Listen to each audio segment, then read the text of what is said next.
안녕하세요. 네, 너무 아름다운 책방, 체이나 책방에서 여러분들 만나 뵙게 돼서 너무 영광스럽고 저쪽에 있는데 너무 떨렸어요. 예, 만나서 반갑고요. 저는 오늘 여러분과 함께 북토크를 하게 된 인간을 탐구하는 미술관이라는 책을 쓴 저자 이다라고 합니다. 반갑습니다. 제 이름은 이다입니다. 여기 나온 것처럼 이다라고 하면 이씨인 줄 알아요. 천만의 말씀이에요, 여러분. 이씨 아닙니다. 저는 윤씨고요. 이다라는 이름은 제가 이탈리아를 가면서 여기서 가지고 간 이탈리아 이름입니다. 이탈리아 사람들이 외국인, 특히 동양인 이름 부르기 힘들다고 해서 처음에 이탈리아 공부하면서 그 학원에서 저에게 추천을 해준 거죠. 이탈리아 이름을 가지고 있어야 이탈리아 사람들하고 친해지기도 편하고 또 날 불러주기 좋다. 그래서 이름을 하나씩 정하라고 하는데 당시에 그가 지금으로부터 14년 전이네요. 2007년에 이탈리아로 떠날 때 나름대로 뭐랄까요? 저는 30대 중반에 이탈리아 갔습니다. 예, 그래서 유학을 가기엔 되게 늦은 나이고, 그럼에도 불구하고 무모하니까 용감하다는 그 말로 유학을 갔는데, 그 당시에 가장 그냥 간단하고 심플한 이름 하나를 갖고 싶어서 이다란 이름으로 들고 이탈리아 가서 의도치도 않게 이탈리아에서 제 본명인 윤성이란 이름이 아니라 이다로 살게 됐어요. 그리고 그 이다라는 이름을 가지고 거기서 살았던 시간 때문에 제 2의 인생이 바로 이다의 삶으로 이렇게 만들어진 것 같습니다. 이탈리아 가서 처음에 이다라는 이름으로 사는 게 괜찮나 싶은 생각을 했었는데, 제가 이제 학교를 많이 다녔거든요.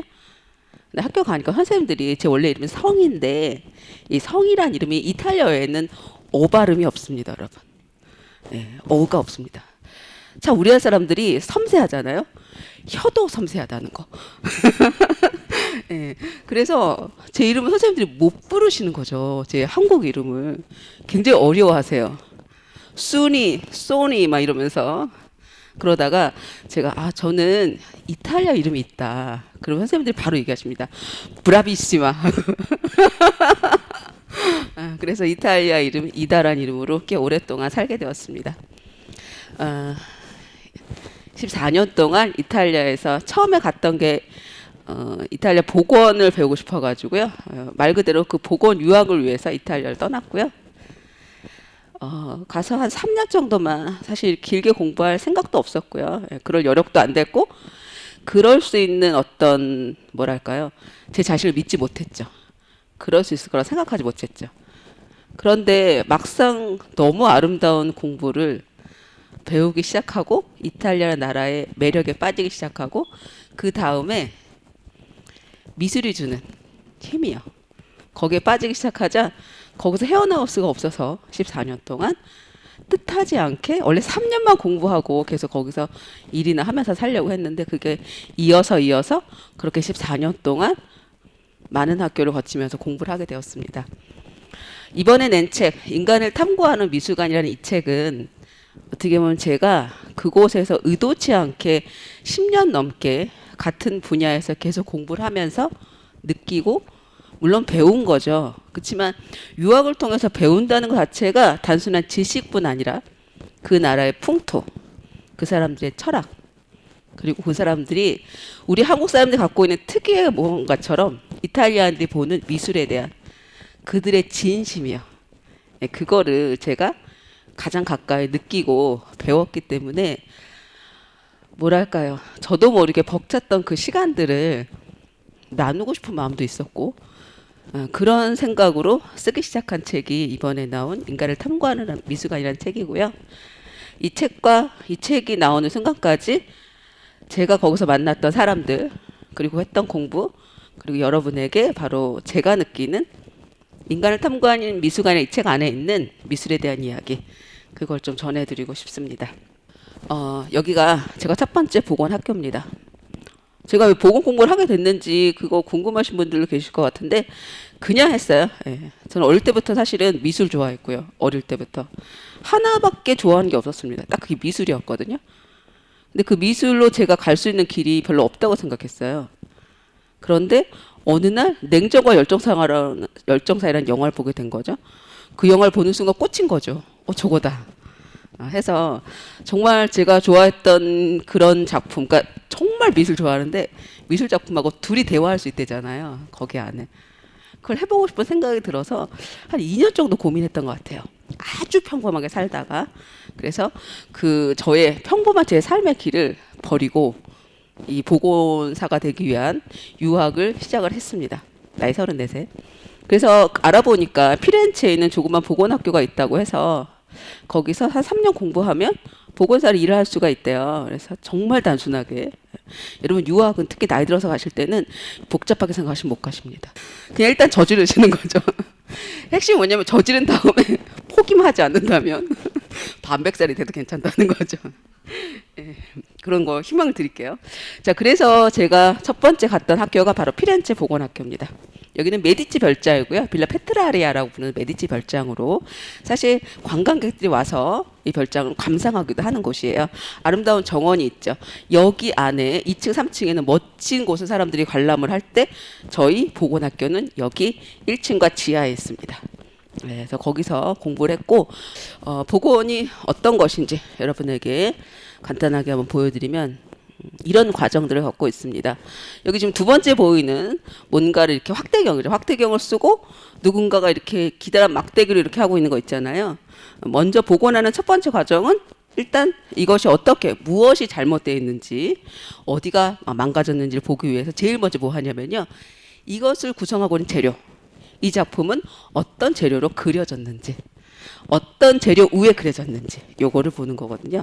그걸 보기 위해서 여러 가지 용액을 가지고 이걸 분석하는 방법, 그런 것들을 하고 있고요. 저쪽에 보시면 기다란 이 석상 있죠. 석상에 조각상에 한 남자분이 이렇게 여기다 커다란 안경 하나 쓰고 계시는데요.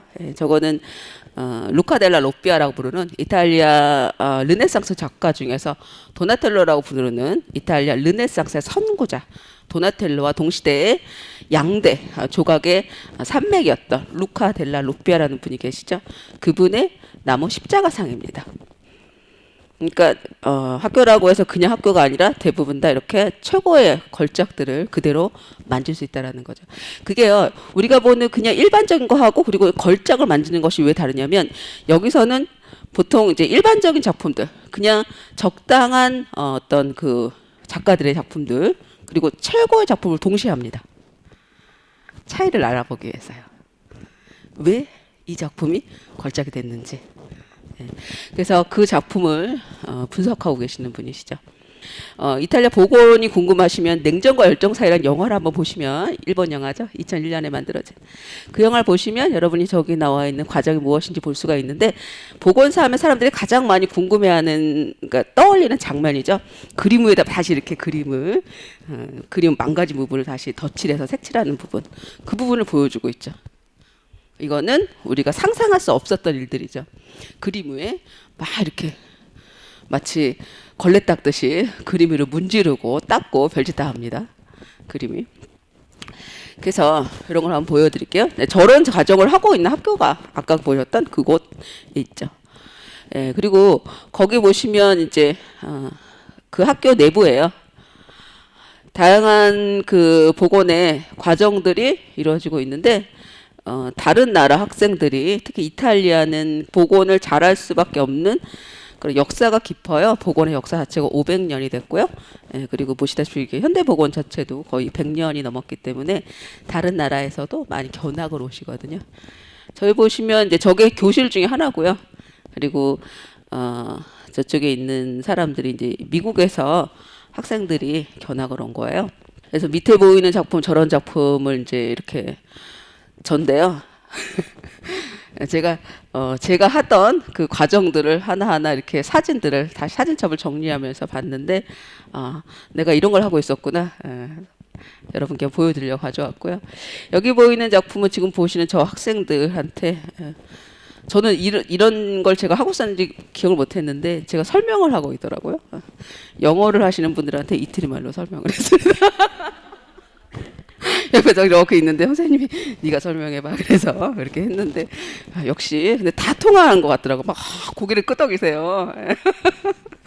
그래서 참 오묘하다. 종교 예술의 세계는 이런 적이었죠. 그래서 여러분이 복원의 과정이 사실 저희가 시간이 짧긴 하지만 먼저 복원사의 길이 무엇인지 살짝 어떤 그 내용을 좀 보여드리면 이런 과정입니다. 여러분 보시다시피 저렇게 망가져 있는 부분이요. 저렇게 망가져 있는 부분 사실은 현미경으로 들여다보면 그 그림을 그리는 그림층 자체가 아주 얇은데 그 그림층 자체가 다 떨어져 나가 있는 겁니다. 그래서 그 안에 천들을 다시 한번 제대로 그 천들도 같이 해져 있어요. 여러 가지 이유 때문에 해져 있죠. 그리고 또 곰팡이가 쓸거나 그리고 벌레들이 가서 핥아 먹기도 하거든요. 사간 것도 있고 그 천들을 다 정리하고 거기다가 이렇게 우리가 알고 있는 최종적인 관계입니다. 최종적인 관계. 저기가 완전히 해져 있는 작품들을 이렇게 밑에 보이시는 작품처럼 원형처럼 이렇게 돌리는 그 과정이 보시면 하나, 둘, 세 개의 단계로 그림을 위해서 그냥 찍어서 저렇게 복원하는 정도로만 우리는 이렇게 보지만 여기서 여기까지 관리는데 기본적으로 한 11개의 과정이 거쳐지는 거죠. 평균적으로 한 3개월 정도는 기본적으로 아무리 어떤 작품이라도 3개월 정도는 그 과정을 하나하나씩 거쳐가는 그런 과정들이 있답니다. 그래서 우리가 미술관에 가시면 이렇게 500년 된 작품이고 700년 된 작품인데 왜 이렇게 깨끗하냐. 수없이 많은 복원사들이 오랜 시간 동안 그 작품들을 10번 혹은 15번의 단계를 거쳐서 짧게는 3개월에서 길게는 7년, 10년까지 거치는 기간 동안에 그 작품들을 복원해 왔기 때문에 여러분이 미술관에 가시면 예전의 작품을 그대로 만날 수가 있다는 거죠. 그런 과정을 한번 보여드리고 싶어서 이런 걸 좀 가져왔습니다.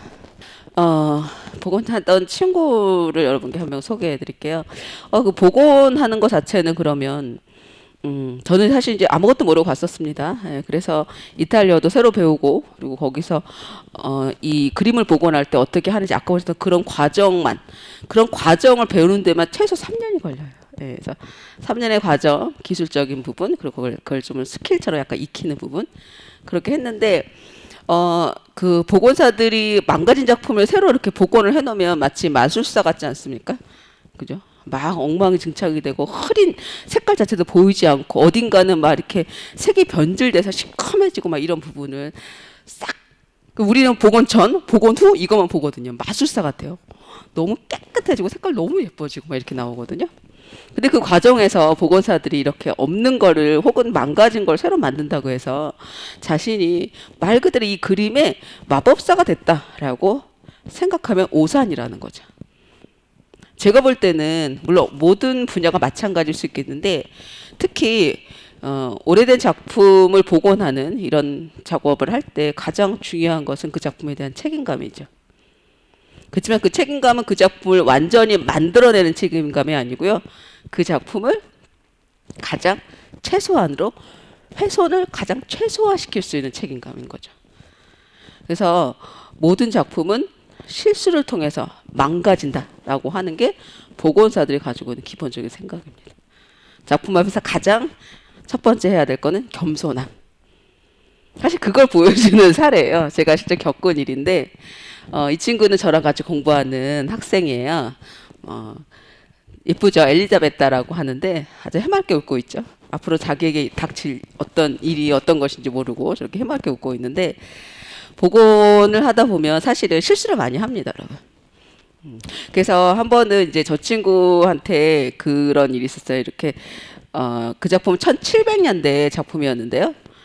유화 작품에 이렇게 놓고 그 작품의 위에 있는 오래된 그 니스칠 색깔이 변한 리스칠들 이제 벗겨내는 작업을 합니다. 수없이 많은 용액들을 분석하고 그 재료를 분석해서 그 용액이 적어도 이 작품의 그림을 절대로 녹이지 않는 것. 절대 녹이면 안 되죠. 여러분 작품의 그림층이 녹아버리면요. 다시는 어떤 누구도 복구할 수 없어요. 왜냐면 그 작가 죽었잖아요. 죽은 자의 것을 살려내기 때문에 그 그림층은 녹이지 않고 그 위에 있는 니스칠만 살짝 벗겨서 작품의 색깔을 되살린 다음에 그 후에 다시 한번 보호를 받을 수 있는 새로운 니스칠을 이 작품 그림이 뭐랄까요 스트레스를 받지 않도록 강하지 않은 것으로 입혀서 그 그림층하고 위에 입힌 새로운 그 보호 니스층 자체가 서로 편안하게 조화를 이룰 수 있게 하는 거. 이게 복원의 기본적인 목표거든요. 그거를 했단 말이죠. 예, 그래서 막 열심히 이렇게 만들어 놨는데 이제 그걸 그 니스를 벗기는 방법 중에 보면 그 우리가 말하는 이거 솜 있잖아요. 예. 용액을 입힌 다음에 솜을 여기다 살짝 얹어요. 그래서 뭐 3분, 5분 그 시간 기다렸다가 떼는 거죠. 여기저기 전부 다 이렇게 해봤는데 다 그림층은 그대로 있는 거예요. 그래서 이 친구는 안심한 거죠. 아, 이 용액으로 이 그림 전체가 니스만 벗겨지는구나 해서 여기보다 이렇게 어딘가에다 이렇게 하다가 딱 해놓고, 그리고 얘가 잠깐 나갔던 것 같아요. 잠깐 나갔다 와서 원래 3분에 끝날 거를 한 5분 정도 했어요. 예, 그리고 아무렇지도 않게 이렇게 탁 열었는데 갑자기 그림에 이렇게 있었던 말이 사라진 거예요. 바로 옆에서 봤거든요. 아까까지만 해도 누워있던 말이 없어졌어요. 까만 말 한 마리가 아까 갈색 말이었는데 말이 없어진 거예요. 얘는 기겁을 말이 어디 갔냐 이러면서. 네, 그래서 그 당시에 정말 이 친구는 정말 많이 울었고요. 옆에서 보고 있는 우리도 우리가 하는 일이 이렇게 정말 무서운 일이구나. 그 당시 선생님이 이 친구를 우려해준다는 생각에 얼른 제일 먼저 한 게 얼른 컴퓨터 앞에 가서 사진으로 복원전을 지우려고 하셨죠. 복원전의 말부터 지우려. 물론 그러진 않으셨습니다만. 네. 그렇게 이것이 실수를 하는 거라는 거를 우리에게 보여주는 거죠. 어떤 경우에도 모든 순간 사실 이렇게 복원의 과정은 뭐랄까요? 그 그림의 각각의 층마다 다 정말 최소한 신중해야 된다는 거죠. 왜 그게 벗겨졌는지 아세요? 그 원래는 1700년 작품인데 나중에요. 1800년대 후반에 그 우리가 알고 있는 것은 예전에 1400년 작품이면 그 작품을 그림만 그린 건지 아시잖아요. 근데 그 작품의 역사는 아무도 몰라요. 400년, 500년 역사는요. 그 사이에 누군가 그 위에다가 다른 그림을 덧입힐 경우가 있어요. 그걸 사람들은 몰라요. 따라서 복원사는 그 어떤 경우에 어떤 부분에도 신중하게 그 작품을 볼 줄 알아야 된다는 거죠. 네, 그래서 말이 사라진 이후에 저 친구는 끊임없이 말 그림을 연습해요. 말 전문가가 어느덧 되었다는. 다시는 저렇게 해맑게 웃지 않았다는. 그림 앞에서 웃지 않았어요. 다시는. 네, 그런 과정들이 있습니다. 요거는 이제 그 그림을 입힐 때 그 그림 뒷부분 이 천이 많이 헤어지잖아요. 그럼 그 천이 헤어졌을 때 천이 흐물흐물하면요 그림층이 살아남지를 못하는 거죠. 그래서 그 뒷부분에 새로운 천을 입히는 과정이죠. 제가 이탈리아의 미술처럼 이탈리아 복원도 굉장히 전통을 중시하고 그리고 무엇보다 조화를 중시한다. 특히 그림을 그릴 때는 그림의 형태와 색 이런 것들 그리고 그림 전체가 가지고 있는 구성의 조화 이런 것들을 중시한다면 그림 복원에 있어서는요 재료의 조화입니다. 그래서 그 이탈리아 복원이 어려운 것 중에 하나는 고대 그 전에 그 당시에 썼던 실제 천연 재료들 그걸 얼마큼 똑같은 방식으로 복구해낼 수 있느냐는 거죠. 겉으로 그림을 예쁘게 입히는 거는 말 그대로 맨 마지막에 하는 작업이라는 거죠. 이 과정 자체가 저에게는 뭐랄까요?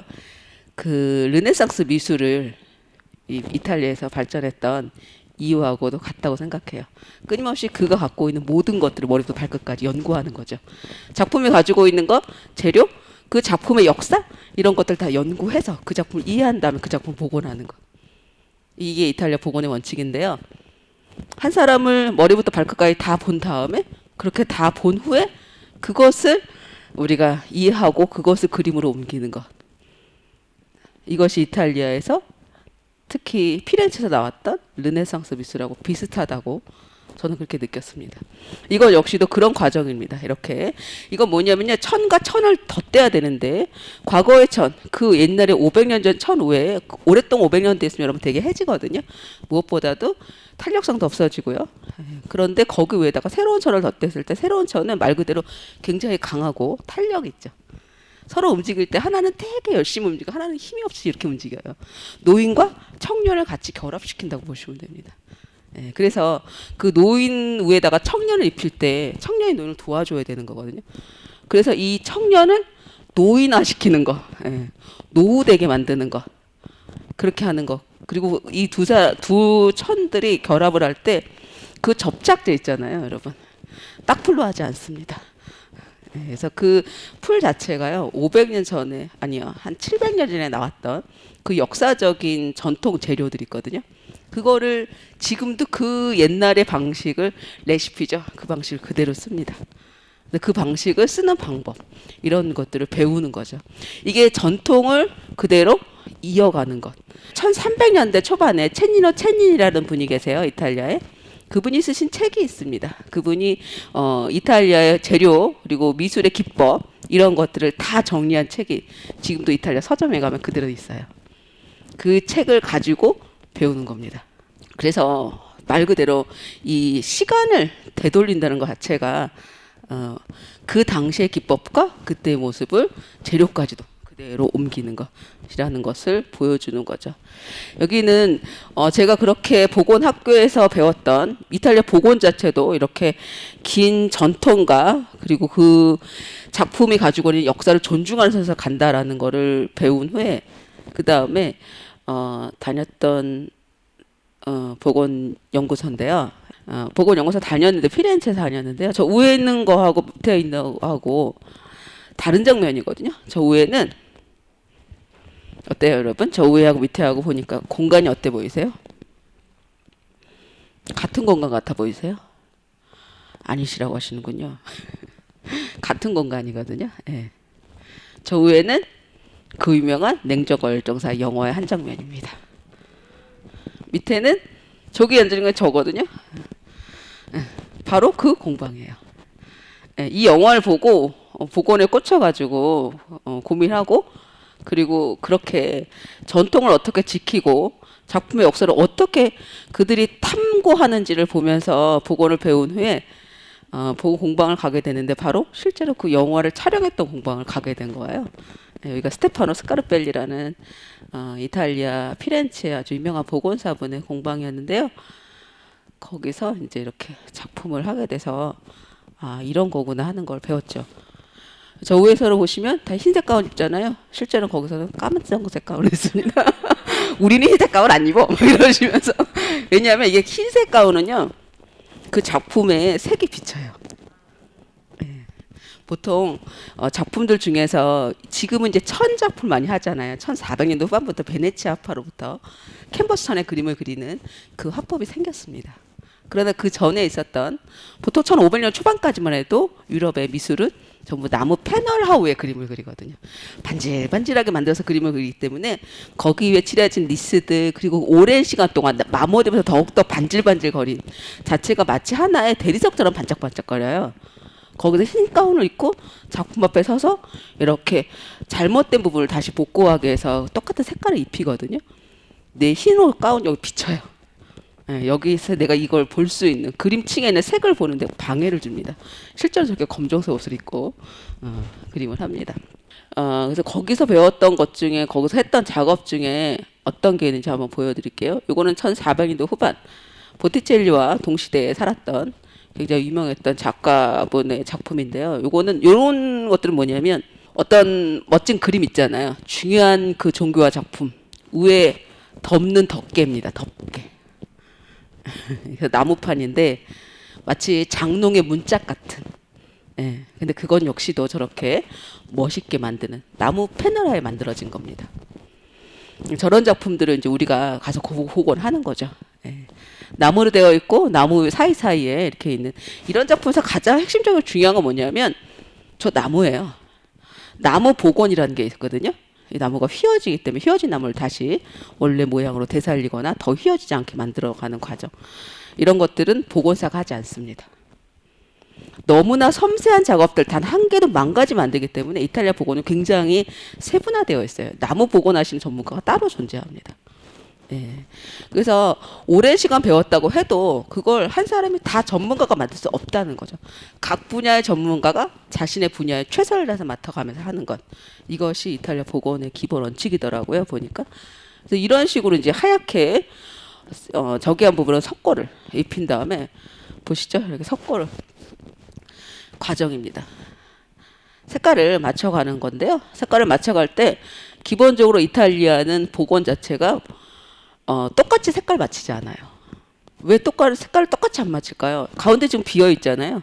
그 부분을 제가 지금 이렇게 복원하고 있는 과정인데 뭐냐면 그 원작의 색깔하고 나중에 복원한 사람의 색깔이 똑같으면 어떻게 되는지 아십니까? 원작의 색깔은 오랜 시간이 지나는 동안 실제로 그 색깔이 가지고 있는 색감의 어떤 그 뭐랄까 신선함을 잃어요. 예, 신선함을 잃어요. 보건사의 색깔, 보건사가 해놓은 것은 지금 하는 거죠. 현대의 재료와 그리고 과거의 재료 같이 만났을 때 현대의 재료는 신선하고 과거의 재료는 신선하지 않기 때문에 우리 눈에 그 현대 재료가 확 눈에 들어와요. 예. 그래서 전체적으로 제일 중요한 그 작품에 가지고 있는 그 색감 있죠. 그 색감을 이 현대의 복원사가 한 그 자그마한 것이 오게티처럼 그 색깔을 다 방해를 해요. 그래서 항상 한 톤 낮게 더 낮춥니다. 낮춰야지만 이 작품이 보세요. 여기서 이렇게 갔잖아요. 제가 지금 여기 원래 시커멓거든요. 시커먼 거에 지금 파랗게 칠했는데 그거 훨씬 더 저보다 색톤을 낮게 하고 그 위에다 계속 색깔을 더 어둡게 색톤을 낮추는 겁니다. 특히 저 원작의 색보다 훨씬 한 톤 낮게 낮추는 겁니다. 약하게 더 약하게. 그렇게 해서 보시다시피 조금씩 그것이 마치 하나인 것처럼 보일 수 있도록 이렇게 만들어 놓는 거. 제가 했다고 자랑스럽게 여기다 이렇게 사진 한 번씩 이런 게 또 하면서 재미입니다. 아, 내가 했다 이런 거 한 번씩 보여주는 재미. 물론 여기서 저는 말을 지우지 않았기 때문에 자랑스럽게 보여드릴 수 있었던 거죠. 이런 것들이 있었다라는 거죠. 제가 복원 이야기를 잠깐 하면서 사실 이렇게 재밌는 일을 왜 하지 않았냐라고 할 수가 있는데 현실과 그죠? 현실과 그리고 우리가 갖고 있는 이상은 다르더라고요. 뭐든지요. 아까 보셨던 그 멋진 보건 공방에서나 학교에서 배웠던 것들이 너무너무 멋진 기술이었고 너무 행복한 시간들이었는데 그럼에도 불구하고 돈을 벌기는 되게 어려운 그게 보건업계 현실입니다. 지금도 그렇습니다. 배워야 할 것들은 너무너무 많은데도 불구하고 돈을 벌기 그러니까 일종의 여러분 예술가라고 생각하시면 돼요. 예술 기술이다 보니까 그래서 대부분 다 어려운 시간을 보내고 있기 때문에 돈을 벌기가 마땅치 않죠. 그래서 여러분 사실 한국인들이나 이렇게 동양인들은 굉장히 손도 섬세하고 그리고 집중력이 좋고 그렇기 때문에 그들이 선호할 수 있는 많은 것들을 가지고 있습니다. 열심히 배우면 따라갈 수는 있지만 거기서 그걸 가지고 말 그대로 재밌게 편안하게 살아갈 수는 없는 그런 현실에 있습니다. 이탈리아 사람들 그걸 알면서도 배우죠. 저는 거기서 이탈리아인들이 가지고 있는 어떤 예술에 대한 열정 이런 것들도 많이 느끼게 됐는데요. 그래서 저는 오전에는 별로 돈을 주지 않지만 너무나 아름다운 작품을 할 수 있는 공방에서 오후에는 여긴 다른 공방이에요. 오전 오후 다른 데서 일을 했어요. 오후에는 돈은 작품은 그 전 공방 그 멋있진 않지만 그래도 좀 돈을 주는 곳들 이런 식으로 여러분 현실하고 우리가 보고 있는 그런 여기 세계는 좀 다르다라는 거죠. 그래서 제가 결정을 한 거죠. 계속 이렇게 그냥 경력만 쌓는다고 해서 좋을 수는 없다라는 걸 깨달고 멋진 피렌체에서의 그 복원 공방을 떠나서 로마 가서 다시 그냥 계속 공부를 이어가는 게 더 낫겠다. 복원 기술 좀 더 배워보자 해서 이렇게 대학을 가서 공부를 하게 됐는데 대학에 들어가서 공부를 했거든요. 그랬더니 그 뭐랄까요. 물론 이제 과학을 보건 화학 쪽을 주로 많이 가르치긴 하는데 그래서 처음에는 기술을 배우고 그다음에 보건 화학을 배우게 됐어요. 여기서 좋았던 것 중에 하나는 그 보건을 대하는 다양한 그런 태도 이런 것들을 제가 배울 수 있게 됐죠. 그리고 여러분들이 보건 얘기만 들여온 건 아닌데 하실 수 있어서 피렌체에서 유학 시절 때에 대한 것도 좀 보여드릴게요. 되게 재밌었습니다. 자전거 타고 다녔거든요. 피렌체는 작은 도시여서 자전거를 타고 움직일 수 있는 되게 재밌었어요. 재밌었는데 아까 말씀드린 대로 돈은 있는 걸 쓸 수 있지만 돈은 벌 수 없는 곳이어서 꽤 오랜 시간 동안 아주 절약하면서 살 수밖에 없었던 곳이고요. 지금 생각하면 너무 행복하고 좋았던 것 같아요. 그 시대가. 이게 제 방입니다. 어렵게 구한 방. 275유로입니다. 얼마나 들지? 유학을 가게 되면 얼마나 들까? 그런 것도 여러분 궁금하시죠? 그건 전부 다 사람 살기 나름이에요. 도시마다 다르고 피렌체라는 도시는 큰 대도시 중에 하나이고 사실은 이 방값이나 집값이 꽤 비싼 도시입니다. 로마, 밀라노, 피렌체, 베네치아 그 중에서도 가장 비싼 도시 중에 하나가 피렌체와 베네치아죠. 그런데 그래서 오랜 시간 동안 살아야 되고 그리고 공부를 너무 재미있는데 이게 돈도 안 되고 끊임없이 쏟아붓기만 해야 되는 상황이어가지고 이거를 하기 위해서 저는 최대한 절약을만 살았는데요. 이게 이제 275유로짜리 방이거든요. 괜찮죠? 275유로면 여기는 두 명이 같이 방을 쓰는 거예요. 이렇게 두 명이서 한 방을 써서 275유로인 거죠. 안 그러면 방 하나를 쓰려면 최소한 한 400유로 이상은 들어. 아무튼 이런 식으로 이 유학생활이라는 게 우리가 볼 때 뭐 지금 뭐 많이들 가신 거 저긴 하지만 그럼에도 불구하고 그렇게 막 그러니까 다양한 것들이 함께 가는 거죠. 그래서 경제적인 것들 그리고 언어적인 문제들 그럼에도 불구하고 공부에서 오는 즐거움이 있지만 그 외에 많은 것들은 그 시대의 그 상황에 맞게 제가 맞춰가며 살아야 된다는 거 그거를 배웠던 시절이었던 것 같은데요. 여기서 제 친구들인데요. 제 친구 저 하얀 모자 쓰고 있는 제일 베프인 모니카라는 친구입니다. 내가 유학을 가면은 정말 외국인도 많이 사귀고 막 여러분 그런 생각 할 수 있잖아요. 그게 생각보다 쉽진 않더라고요. 예. 그렇게 많은 친구를 사귈 수 있는 사람도 있지만 실제로 정말 자기랑 언어도 안 통하는데 마음이 맞고 서로 말이 그렇게 안 통해도 통할 수 있는 친구들을 만나는 게 그렇게 쉬운 일은 아닌데 저에게도 그래도 그런 걸 해줄 수 있는 친구가 이렇게 있어서 그 몇 명의 친구들하고 시간을 보내면서 그곳에서의 생활을 작은 것에 만족하고 작은 것에 기뻐하면서야지만 그 시간을 견딜 수 있었거든요. 그런 것들을 했었고 옆에 보면 정말 되게 맛없어 보이는 김밥 있잖아요. 저 자랑스럽게 제가 왜 저기다 왜 저렇게 놨는지 아세요? 친구를 사귀어야 되는데 그죠? 여기 이태리 사람들이 그렇게 막 되게 개방적인 것 같은데 실제로는 엄청 개방적이지 않아요. 예, 도시마다 또 사람들의 어떤 생각이나 어떤 습성이 다른데 특히 피렌체가 특히 더 되게 보수적이거든요. 자신이 가지고 있는 문화, 예술 이런 것에 대한 자부심과 이런 게 강하기 때문에 그래서 그 사람들하고 친해질 수 있는 게 가장 좋은 게 음식이잖아요. 예. 그래서 제가 친구들을 유인하는 방법이 저 김밥이었습니다. 김밥은 거기 있는 재료만 갖고도 가능하잖아요. 제가 친구들 앞에서 김밥을 돌돌돌 많은 시범을 보이면 아이들이 다 박수를 쳤어요. 그때만큼 나를 집중하고 나를 받아줬기 때문에 이 김밥 이거다 이거 해가지고 가는 데마다 김밥을 나중에는 아이들이 저한테 김밥을 가르쳐 달라는 거예요. 그래서 제가 하나 올리고 많은 법 알려줬어요. 그래서 하나 말고 서로 박수치고 말렸다고 박수치고 그러다 중간중간에 이렇게 터지잖아요. 그럼 얼른 거기다 이렇게 김 종이 하나 갖다 끼워놓고 복원해주고 이렇게 아주 그래서 이렇게 김밥으로 이 시간을 번지면서 우정을 쌓았던 그런 시간이었습니다. 피렌체에서 오래 지내다 보니까 피렌체란 도시 자체가 사실 이제 중부에 있는데도 불구하고 겨울이 그렇게 춥지도 않고요. 춥긴 하죠. 근데 눈이 참 많이 안 오는 도시예요. 예. 밀라노나 로마가 눈이 오는데 피렌체는 이렇게 눈이 좀 안 오는 도시인데 한 5년에 한 번, 7년에 한 번 오는 눈을 이렇게 맞았죠. 피렌체 사람들과 제가 우리가 피렌체에서 드디어 눈을 봤다라는 것에 너무 감격해서 다 뛰어나와서 했던 그런 시간들. 그리고 거기서 이제 제 나름대로 피렌체에서 보냈던 또 하나의 즐거움은 또 이런 겁니다. 예, 책에 나오는 거죠. 예.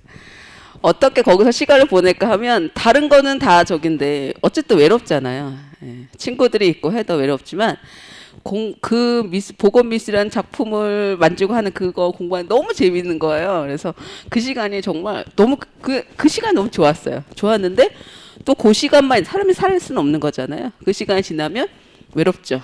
주말 외롭고 남들 명절도 외롭고 예, 예.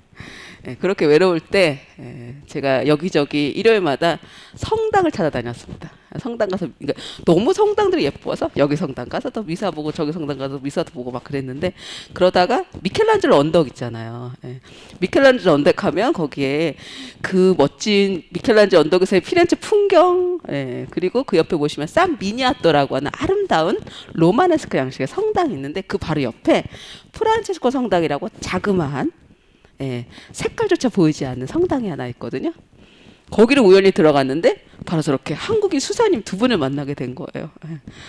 이거 진짜로 어때 사막에서 물 만난 것처럼 사막에서 만난 오아시스처럼 너무 좋더라고요. 그래서 저 수사님들하고 친구가 됐는데 친구가 된 김에 이 두 수사님들은 임마누엘 수사님과 프란체스코 수사님이셨는데요. 그 성당 자체가 프란체스코 수도회 성당이고요. 이 두 분은 거기서 유학을 오신 분들이세요. 예. 그래서 저분들하고 친구가 된 김에 일요일날 미사를 보고 나면 저분들이 저를 초대한 거예요. 예, 이게 프란체스코 수도회 분들은 수도원에 같이 살면서 특히 일요일날 점심을 같이 먹거든요. 그래서 저렇게 그분들의 식사 자리에 초대돼서 유일한 동양인이자 한 여자가 매주 매주 그래서 나중에는 미사가 중요한 게 아니다. 나는 거기 가서 점심을 먹을 수 있다라는 사실에 왜 잠시 그런 게 있더라고요. 새로운 곳에 가면 새로운 사람을 만나서 새로운 나도 몰랐던 어떤 새로운 기쁨과 새로운 만남과 새로운 즐거움을 느낄 수 있는 거예요. 이게 잠깐이었지만 한 몇 개월 됐어요. 몇 개월 동안이었지만 저한테는 일요일마다 새로운 즐거움이 생겼다는 거죠. 그래서 그때 이제 수도원이라는 곳이 어떤 곳인지도 가보고 여기에도 그 최후의 만찬이라는 작품이 걸려 있더라고요. 그들이 이렇게 같이 식사를 나누고 포도주를 나누면서 했던 그거를 실제로 경험도 해보고 했던 그런 유학 시절이 있었습니다. 예, 제가 여기 이제 공부를 하면서 로마에 있는 대학이나 또 피렌체에 있는 미술사학과 공부를 하면서 오랫동안 공부를 했는데 가장 기억에 남는 인상이 남았던 선생님 두 분. 이 두 분이세요. 그래서 여러분에게 이 두 분을 통해서 미술에 대한 저의 생각들, 미술에 대한 것을 저에게 알려주신 두 분을 한번 소개해드리고 싶어서 살짝 가지고 나왔는데요. 저쪽에 계시는 저분 울데리코 산타 마리아라는 이름을 가지고 계신 저분은 제 로마 대학 미술보건학과 대학의 선생님이시고 바티칸 박물관의 그 보건 연구 소장님이세요. 그래서 굉장히 유명한 분이신데요. 예, 보건 화학자십니다. 근데 저분이 제가 이제 그 학교에서 공부할 때 되게 오후 4시부터 6시까지가 수업 강의 시간이 그랬거든요. 되게 힘들잖아요. 그러니까 이렇게 막 미술 작품 만들 때 재밌는데 이론 공부하면 되게 힘들잖아요. 예. 근데 저만 힘들겠어요? 이태 애들 힘들죠. 그래서 이태 애들하고 같이 이렇게 그냥 수업을 듣고 이러고 있는데 막 보건 하학 어쩌고 막 얘기하시면 듣는 애도 있고 안 듣는 애도 있고 이러잖아요. 애들이랑 막 이러고 저도 막 이러고 있는데 갑자기 저 선생님이 분필을 탁 놓으세요. 예, 분필을 탁 놓으시고 저희를 바라보세요.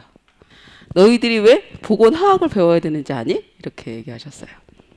너희들이 아프면 병원에 가잖아. 그리고 병원에 가서 의사 선생님한테 나 어디가 아파요 라고 말을 하잖아. 그 의사 선생님이 그걸 보고 너희들 진단을 하지 않니? 이렇게 얘기하시더라고요. 그런데 그림은 작품은 너희들한테 어떤 말도 할 수 없잖아. 그래서 너희들이 먼저 보건화학을 배우고 너희들이 거기 이 작품의 어디가 아픈지 너희들이 직접 찾아내야 돼. 이렇게 말씀하셨어요. 그래서 보건사는 바로 탐정이라고 말씀하셨어요. 작품이 어디가 잘못됐는지 어디가 망가졌는지를 내가 직접 찾아내는 탐정이다. 이런 얘기를 해주시니까 학생들이 왜 보고 화학을 공부해야 되는지 다 지쳐서 이렇게 있던 학생들이 정말 저는 그걸 봤어요. 하나하나 이렇게 자태대로 앉아서 다시 한번 힘을 내고 열심히 그 수업을 듣더라고요. 그래서 기술 자체도 그 섬세함도 중요하고 그리고 나서 보건사가 가지고 있어야 될 기본적인 태도 이런 것들도 학교에서 배우는 걸 들었었고요. 그때 저도 굉장히 이게 이 사람들이 이 미술을 사랑하고 또 오랜 시간 동안 명품으로 그리고 그 명품의 명성을 유지해온 이유구나 하는 걸 배웠었고요. 옆에 계신 요렌조 요키 교수님은 저의 대학원 은사 선생님입니다. 미술 사학과 선생님이신데요. 48년 정도 되셨을걸요, 저 시기가. 교수님으로 계신지. 네, 너무 성실하게 저분은 항상 이렇게 몸에다가 녹음기를 갖고 들어오세요. 요만한 녹음기를 갖고 이렇게 저 옷 양복 안쪽에 넣으세요. 2시간 동안 수업을 녹음을 하세요. 네, 그래서 학생들이 다 필기를 함에도 불구하고 혹시 놓쳤을까봐 그 녹음기를 다 푸세요. 네, 그렇게 해서 자신의 수업을 하나도 놓치지 말고 공부할 수 있도록 배려를 해주셨던 선생님이십니다. 그래서 이런 분들의 이런 열정과 노력들이 바로 여태까지 있었던 그 미술에 대한 것을, 저는 이탈리아에서 다른 무엇보다도 미술에 대한 그들의 태도를 배웠습니다. 그리고 그럴 때마다 제가 느낀 그 뿌듯한 감동들 때문에 아마 그 다음 학교 다음 수업을 또 이어갈 수 있었던 것 같고요. 이게 수업을 녹음을 하는 건데요. 예. 그거를 다 필기로 옮기는 겁니다. 2시간의 수업을 녹음 파일 이렇게 해서 노트로 옮기는데 이게 총 9페이지 나오거든요. 2시간짜리 수업이. 몇 시간 걸릴 것 같으세요? 대만 버티면서 받아 적는데. 평균 한 5시간 반 정도 걸리고요. 나중에 좀 빨라진 게 4시간 걸리더라고요. 모든 수업을 이렇게 녹음하고 그걸 다시 받아 적고 그걸 해석하고 그걸 이해하고 그리고 나서 그러니까 이게 저 같은 정말 단순한 학생조차도 이렇게 하는 저 내용 하나하나가 우리가 보는 미술 전체라는 걸 생각해 보면 미술이 얼마나 섬세한지 왜 그게 깊은지 왜 그게 인간의 감동을 주고 무엇보다도 우리를 질리게 하지 않더라고요. 예. 그거를 저 하나하나의 섬세함에서는 굉장히 많이 배웠어요. 여기 계신 저 하얀 머리를 가지신 분은 구이도 띠글레르라고 부르는 미술 그 대학원 선생님 중에서 중세 미술사를 가르치는 선생님이신데요. 저분은 학교에서 수업을 하고요. 중세 미술사. 이탈리아의 또 다른 수업 방식은 이론을 배우고 그것을 직접 가볼 수 있다라는 거죠. 수업을 하고 나서 이게 지금 중세사 수업이다 보니까 이탈리아 중세사에 가장 어울리는 곳은 라벤나와 베네치아입니다. 네. 그래서 학기 중에 라벤나에 한 번, 베네치아 한 번을 갑니다. 그리고 라벤나는 1박 2일 갔고요. 베네치아 2박 3일 갔는데 학교에서 다 돈이 나와요. 그래서 그런 식으로 해서 이렇게 가르쳐주는 저희가 있답니다. 그렇게 해서 제가 오랜 시간 동안 배웠던 것들을 가지고 제가 미술에 대한 것들을 이게 과연 야 이런 게 뭔가라는 걸 보면서 제가 배웠던 것들을 가지고 미술 책을 썼어요. 그래서 그 책이 사실은 미술을 보는 태도, 미술을 보는 관점, 지금까지 미술 우리가 지켜왔던 오랜 시간, 역사성을 가지고 있는 미술 그걸 생각해봐서 여러분하고 같이 나눌 수 있는 미술 저는 그 시작을 바로 르네상스 미술을 본 거죠. 르네상스 미술이구나 하고 생각합니다. 그래서 제가 만난 르네상스 미술의 그 안에 아까 보셨던 선생님들의 그 다양한 분석들 단순히 한 사람의 초상화를 그냥 보는 것이 아니라 그의 눈동자, 그의 손 그리고 그의 얼굴에 어떻게 빛이 비치는지 그 빛이 오전의 빛인지 오후의 빛인지 왜 그런 빛을 그 화가는 그렸는지 이런 것들에 대한 다양한 연구들이 담겨있는 시대 그런 시대가 미술사적이라고 할 수가 있어요.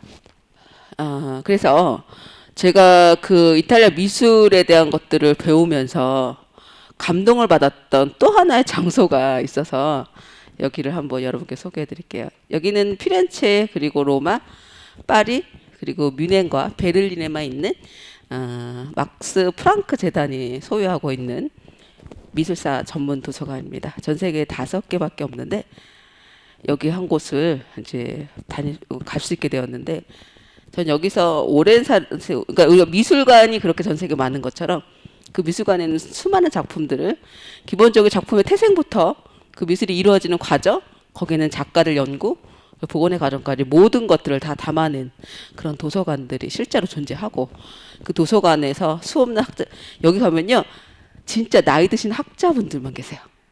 일반인이 들어가서는 없거든요. 거기서 오후 늦게까지도 계속 공부를 하시는 그런 모습을 보면서 그 두 가지가 합쳐진 거죠. 작가 열정 그리고 학자들의 열정. 그것이 여러분이 보시는 미술관에서 여러분이 느끼는 감동이라고요. 그 감동을 느끼기 위해서 우리가 미술이 무엇인지를 그러니까 그런 감동을 우리가 느끼는데 왜 이런 감동이 있지? 왜 미술관이 이렇게 좋지? 라는 그 이면에 바로 이런 사람들의 작가로부터 시작해서 사람들의 노력이 있다라는 것을 보여주죠. 요거 한 번만 제가 요거 영상인데 요거 한 번만 보고 그리고 오늘 이야기를 마무리해 보도록 할게요. 한 1분짜리 이 도서관에 대한 영상이에요. 한번 얘기만 듣지만 감상을 한번 해보세요.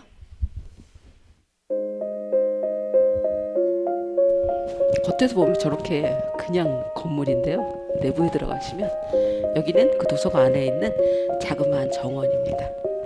공부하다가 바로 이 정원에 나와서 휴식을 취할 수 있는 곳.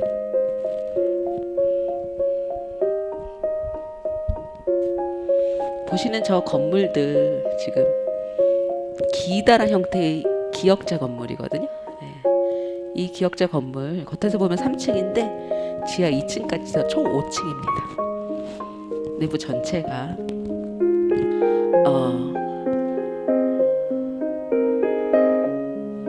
예술가들과 작품에 대한 이야기로 가득하죠.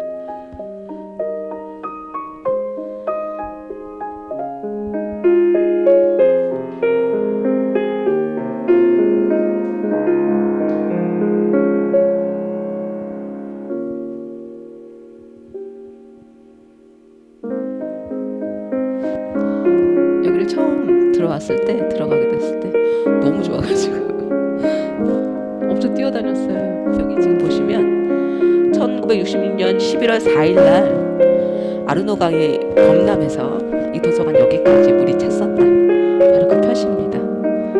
그때도 저기 있는 저 책들을 다 건져서 밖으로 가지고 나가면서 책들을 보호했었죠. 그렇게 해서 제가 이탈리아에서 만난 보건 공방, 그리고 보건학교, 그리고 대학과 선생님들의 뭐랄까요, 그 작품을 대하는 깊이와 열정, 그리고 저 도서관까지 너무 좋은 것들을 길게 너무 많이 느껴서 이게 미술이구나 하는 걸 배웠었고, 그걸 여러분 나누고 싶었습니다. 제가 본 미술 중에서 미술의 첫 번째 길로 저는 여러분에게 르네상스 미술을 추천합니다. 르네상스 미술이 어떻게 보면 우리가 지금 있는 현대 우리하고 가장 닮았죠. 예술은 인간에게 공감을 주어야 합니다. 그리고 소통을 해야 그것이 예술로서의 어떤 역할을 하고 있지 않은가 싶은데요. 그런 의미에서 이 르네상스 미술은 바로 이렇게 인간을 탐구하고 공간을 탐구하죠. 공간을 탐구할 때 사실 이 르네상스 때 인간에 대한 탐구뿐 아니라 우리가 살고 있는 공간이 뭘까? 이런 걸 많이 탐구했거든요. 그런데 그 르네상스 미술 탐구하는 공간이 사실 너무나 멋있는 건 뭐냐면요.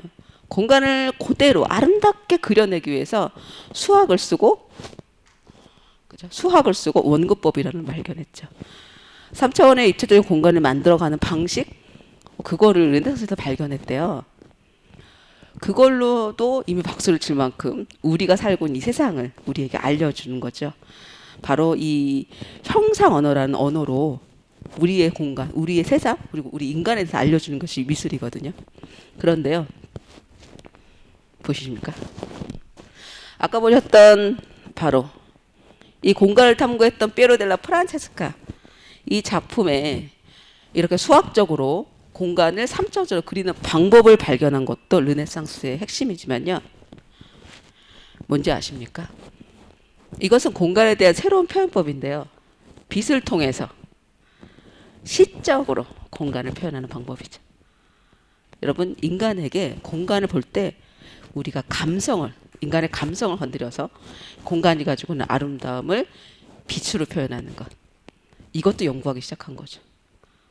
그 모두가 합쳐져서 여러분 레오나르도 다빈치처럼 아예 자연에 대한 연구를 한 발 나아가기 시작하죠. 그래서 이제 인간에 대한 생각, 그리고 수학과 그리고 우리의 시학, 보시다시피 과학까지 이 모든 것들을 르네상스에 탐구하기 시작해요. 제가 인간을 탐구하는 미술관이라는 책으로 여러분하고 만나게 되었지만 아마 르네상스 때부터 우리는 인간과 우리가 살고 있는 세상을 탐구했고, 그것들이 모두 다 작품을 통해서 지금 우리가 다시 깨닫게 되지 않았을까 싶습니다. 오늘 여기까지 해서 시간 맞았나요? 네. 그래서 오늘 여기까지 해서 여러분에게 제 이야기를 마치도록 하겠습니다. 고맙습니다.